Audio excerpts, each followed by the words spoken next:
የአይናችን ግፊት ከ21 የሜርኩሪ ሚሊሜትር መብለጥ የለበትም። የአይናችን ግፊት ከ30 የሜርኩሪ ሚሊሜትር ከበለጠ የማየት ችሎታችንን ለማጣት ጫፍ ላይ ነን ማለት ነው። ስለዚህ በአስቸኳይ ሕክምና መውሰድ አለብን። አሴስመንት ኦፍ ዘ ኦፕቲክ ነርቭ ሐኪማችን የአይናችንን ፒውፕልስ የሚባለውን ክፍል የሚለጥጥ የአይን ጠብታ ታደርግልንና ከዚያ ስሊት ላምፕ በሚባል መሳሪያ የአይናችን ነርቮች ያሉበትን ሁኔታ ትመለከታለች፣ ትመረምራለች። ሐኪማችን ከፍተኛ ብርሃን በአይናችን ውስጥ በመልቀቅ የአይናችንን ነርቮች ጉዳታቸውን ትመረምራለች። የአይናችንን ፒውፕልስ የሚባለውን ክፍል የሚለጥጥ የአይን ጠብታ መኪና ማሽከርከር እንዳንችል እና ከርቀት ማንበብ እንዳንችል ሊያደርገን ይችላል። ስለዚህ ይህንን ምርመራ ስንወስድ ከቤተሰብ አባል ጋር መምጣት ይኖርብናል። ቪዥዋል ፊልድ ቴስት ኦር ፐሪሜትሪ ሐኪማችን በዚህ የምርመራ ዘዴ የትኛው የአይናችን ክፍል የማየት ችሎታውን እንዳጣ ትመረምራለች። በዚህ የምርመራ ዘዴ ተከታታይ ነጥቦችን እንድንመለከት ይደረግና የትኛው የአይናችን ክፍል የማየት ችሎታውን እንዳጣ ይመረመራል። ኮርኒል ፓኪሜትሪ The high corneal thickness may interrupt the values of intraocular pressure and so it is measured using an instrument called pachymetry. It is a device having a pressure sensor probe at its tip is placed on the surface of the eye, cornea. This procedure takes about 1 to 2 minutes. Gonioscopy. The angle where the cornea and iris meets are measured. During the examination, a handheld contact lens is placed gently on the eye. This lens has a mirror which will show the angle between the iris and cornea is open or closed. Treatment and medications. ለበሽታው የሚሰጥ ሕክምና ይህን በሽታ የሚያድን ሕክምና እስካሁን የለም። ነገር ግን በሽታው እንዳይባባስ የሚያደርጉ ሕክምናዎች አሉ።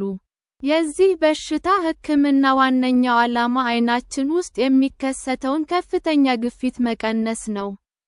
የአይን ጠብታ መድኃኒቶች ሐኪማችን መጀመሪያ ላይ የምትሰጠን ሕክምና የጠብታ ሕክምና ነው። ይህ ሕክምና አይናችን ውስጥ የተከሰተውን ከፍተኛ ግፊት ይቀንስልናል። እነዚህ የአይን ጠብታ መድኃኒቶች የሚከተሉት ናቸው። ቤታ ብሎከርስ እነዚህ የአይን ጠብታዎች አይናችን ውስጥ የሚመነጩትን ፈሳሾች ይቀንሳሉ። ማለትም አይናችን ብዙ ፈሳሽ እንዳያመነጭ ያደርጋሉ። የእነዚህ መድኃኒቶች ምሳሌዎች ታይሞሎል እና በታክሶሎል ይባላሉ። የእነዚህ መድኃኒቶች ችግር የደም ግፊት ከልክ በታች እንዲቀንስ ማድረግ፣ የልብ ምት መቀነስ፣ መተንፈስ መቸገር፣ ድካምና ኢምፖተንስ ሊያስከትሉ ይችላሉ። ማዮቲክ ወይንም ኮሊነርጂክ ኤጀንትስ እነዚህ አይናችን ውስጥ ያሉት ፈሳሾች ወደ ውጭ እንዲወጡ የሚያደርጉ መድኃኒቶች ናቸው። የእነዚህ መድኃኒቶች ምሳሌ ፓይሎካርፒን ነው። የእነዚህ መድኃኒቶች ችግር ብዥታ እና የፒውፕልስ ትንሽ መሆን ናቸው። አልፋ አድረነርጂክ አጎኒስት እነዚህ መድኃኒቶች አይናችን ብዙ ፈሳሽ ኤኩዩስ ሂዩመር እንዳያመነጭ ያደርጋሉ። በተጨማሪም አይናችን ውስጥ ያሉት ፈሳሾች ወደ ውጭ እንዲወጡ ያደርጋሉ። የእነዚህ መድኃኒቶች ምሳሌዎች አፕራክሎኒዲን እና ብሮሞኒዲን ናቸው። የእነዚህ መድኃኒቶች ችግሮች ወጥ ያልሆነ የልብ ምት፣ የአይን መቅላት ወይንም ማበጥ፣ የደም ግፊት ከልክ በታች እንዲቀንስ ማድረግ፣ ድካም እና የአፍ መድረቅ ናቸው። ካርቦኒክ አንሃይድሬስ ኢንሂቢተርስ እነዚህ መድኃኒቶች አይናችን ውስጥ ፈሳሽ እንዳይከማች ይከላከላሉ። የእነዚህ መድኃኒቶች ምሳሌዎች ዶርዞላማይድ፣ ትሩሶፕት እና ብርንዞላማይድ ኤዞፕት ናቸው። የእነዚህ መድኃኒቶች ችግሮች ብረት የሚል ጣዕም፣ በተደጋጋሚ ሽንት መሽናትና ጠቅጠቅ የሚሉ ስሜቶች ናቸው። ፕሮስታግላንዲን እነዚህ መድኃኒቶች የኤኩዩስ ሂዩመር ከሚባለው የአይናችን ክፍል ፈሳሽ ወደ ውጭ እንዲወጣ ያደርጋሉ። የእነዚህ መድኃኒት ችግሮች የዓይን መቅላት፣ መቆጥቆጥ፣ የሽፋሽፍት መልክ መቀየርና ብዥታ ናቸው።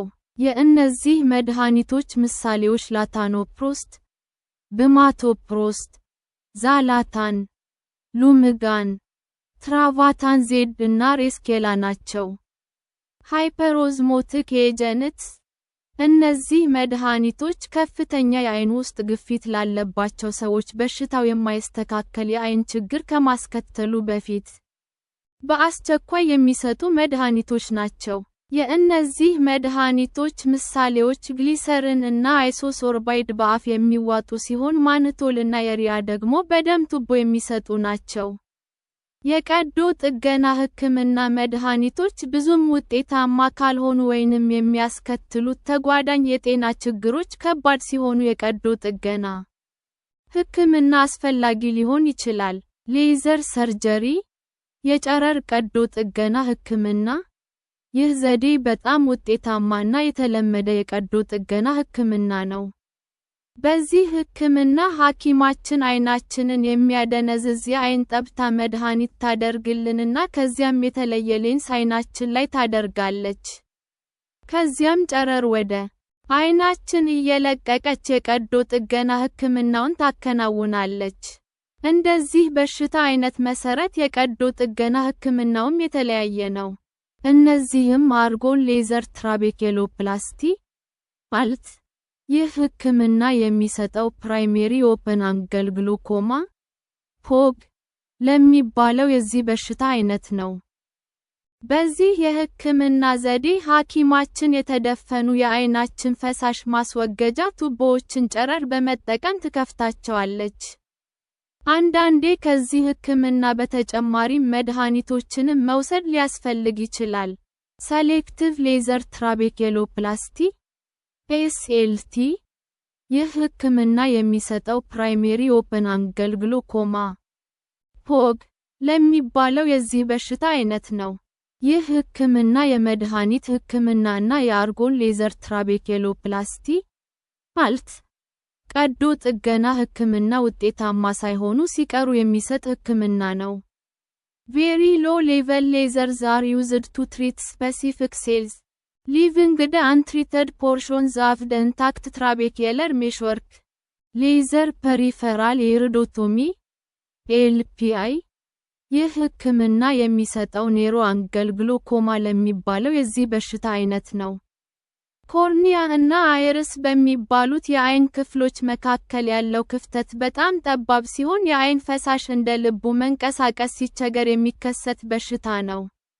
በዚህ ሕክምና ሐኪማችን አይሪስ የሚባለው የዓይናችን ክፍል ላይ ትንሽዬ ቀዳዳ በመፍጠር ችግሩን ለመቅረፍ ትሞክራለች።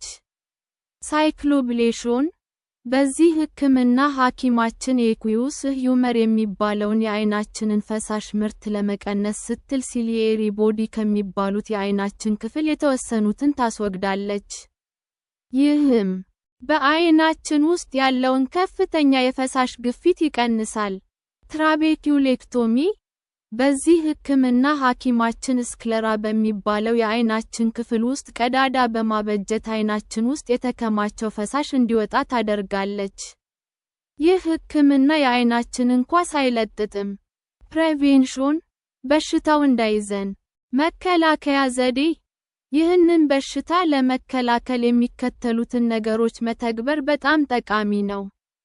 በየተወሰኑ ጊዜያት የዓይን ምርመራ ማድረግ፣ ዘወትር የእርምጃ ዝላይ እና ሩጫ እንቅስቃሴዎችን ማድረግ ዓይናችን ውስጥ ከፍተኛ የፈሳሽ ግፊት እንዳይከሰት ይረዳል። በጭንቅላታችን መቆምና የመሳሰሉት እንቅስቃሴዎችን ማድረግ የለብንም። ስፖርት ስንሰራ እና ቤታችንን ስናድስ የዓይን መከላከያ መነጽር ማድረግ ይኖርብናል። ዓይናችን ላይ ብዥታ ሲከሰትብን በአስቸኳይ መመርመር አለብን። በየተወሰኑ ጊዜያት የዚህን በሽታ ምርመራ ማድረግ ይኖርብናል።